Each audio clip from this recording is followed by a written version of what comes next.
Hey Pottery Plus, welcome back to the final reveal of our iron wash layered with glazes planter that we've been working on the last several videos. I'm so excited to share this with you today. This just came out of the kiln, and let me just quickly recap all the layers that I've got here because I didn't do all of them on camera, so I wanted to just quickly explain kind of what's going on here.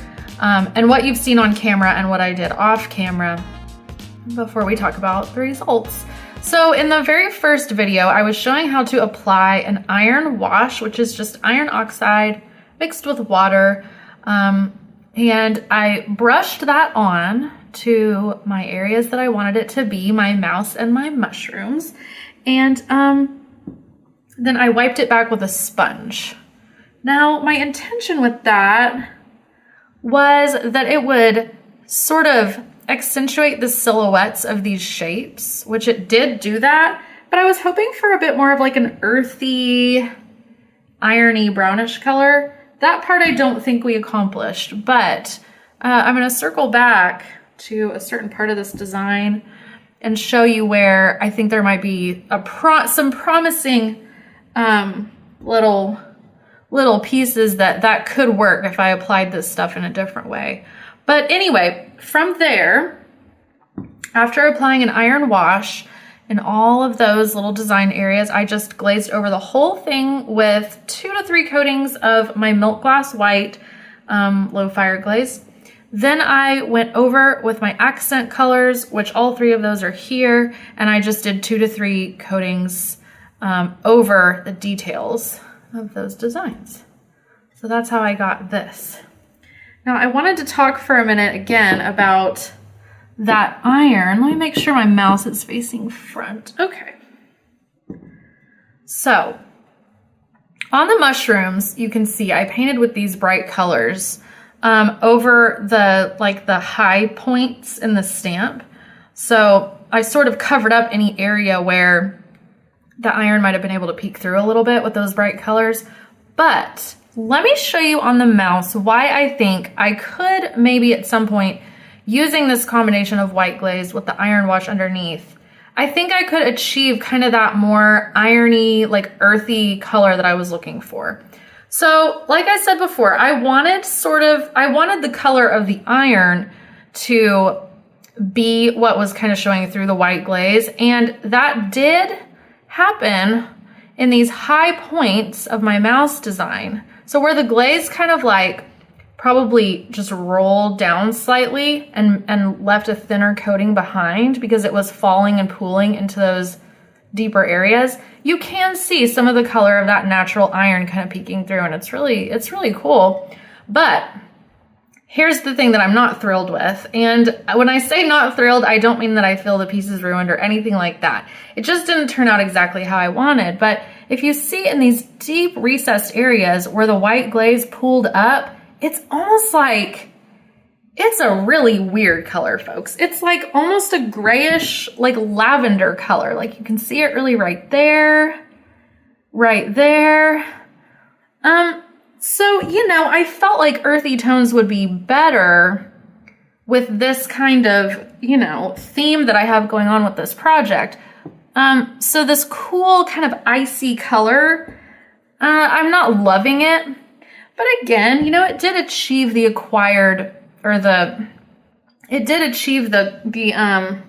desired goal of making those shapes and designs stand out a little bit more. So I would say it's partly success, partly failure, but I think if I applied the white glaze thinner next time, because I was being really generous with it, I think if I applied it thinner, just where I'm wanting the iron to peek through, I think it would let it. And I think just the coolness of this glaze kind of took the warmth out of the iron where it was covering it completely. So that's what I think. If you have other theories, let me know. There's a couple of other interesting things that came out of the kiln that I kind of wanted to share with you. So I'm gonna put this aside and show you this plate. So I made a plate to go under the planter project because that way, if you water your plant that's in the planter, there's holes in the bottom of that, and so this will catch any runoff.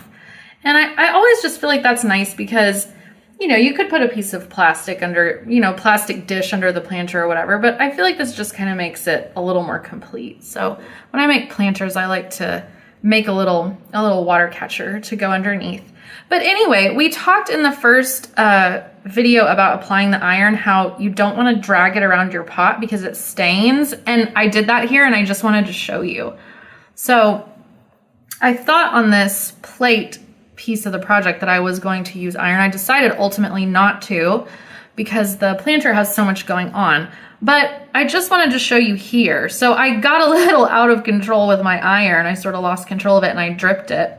And you can see in all these areas, I tried really to wipe it back, but it still showed through. So yeah, I made a bit of a mess of it. And once you do that, there's kind of no going back. So I just kind of wanted to show a quick example of that. It happens to the best of us, but just again, like we've talked about before, try your best to keep it isolated to the areas where you want. And I'll show you the dish that I did decide to go with. I just decided to go with a simple white. Just keep this bottom part clean and simple because there's plenty enough going on the planter. Okay, and then I just had one more thing kind of out of left field that I wanted to share. So I made a second planter in the process of doing this. And I always do that. I always kind of make a backup just in case. And I had thought that I was going to do them both exactly the same. And the reason why that can still help, friends, like if I had done the exact same glazes and things on this, it's like if something goes wrong in the kiln, if something blows up next to your work, if you get in a particularly hot part of the kiln and, you know, you get a little overfired or whatever, you know, if you have another one, kind of a backup, it can help with that. So you know, to me, it's a good thing to do, even if you're going to do two of the identical pieces. You just kind of have like a backup plan. Anyway, but it just kind of hit me last minute that I wanted to try something different with the glazes on this one because I didn't know what was going to happen with the iron. And again, I'm not unhappy with it, but I like that I have this alternate to choose from to give to my friend as a gift because I think the colors turned out a little bit closer to what I intended. So let me tell you what I did here, because I did it a little bit differently on this one. I did not use any iron wash on this at all, okay? And I did make kind of a wash out of my glazes, but I didn't put it underneath that base, that first coating of milk glass white. So I put the white glaze on first, 2 to 3 coatings. I think I probably just did 2 here. And then from there, in place of what I did with the iron on the other planter, I used a watered down version of my glazes to paint in my mushrooms. So on this one, I watered down my yellowish orange and I just painted this whole mushroom with it.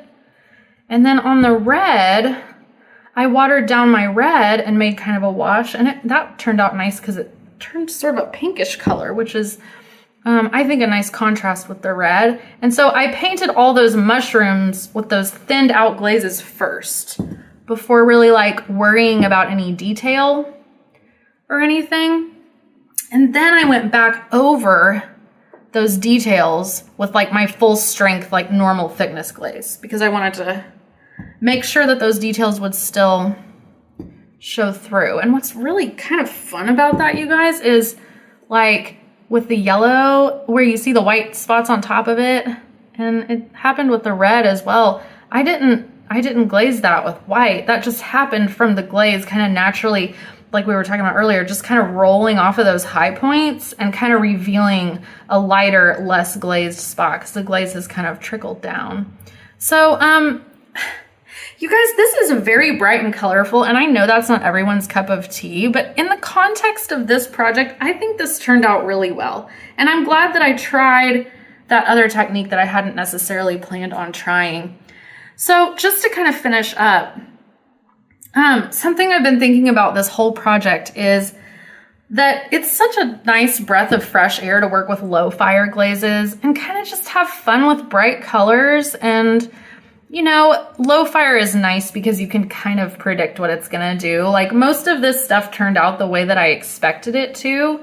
There are some unexpected surprises, but nothing like, you know, when you start to work with high fire glazes and sometimes you just feel like you have no idea what you're gonna get. So to me, it's always nice to kind of play around and have fun with glazes that might be a little less intensive in terms of like figuring out what they're gonna do and how to optimize them to get the best finished product. So anyway, thanks for joining me. I know that got kind of long, but I just unloaded this kiln and there was so much I wanted to share with you besides just the iron wash. So thanks for joining me to the end, and let me know if you have any questions or comments about any of this stuff. And I will see you next time. Bye-bye, Pottery Plus. Have a great day. Bye.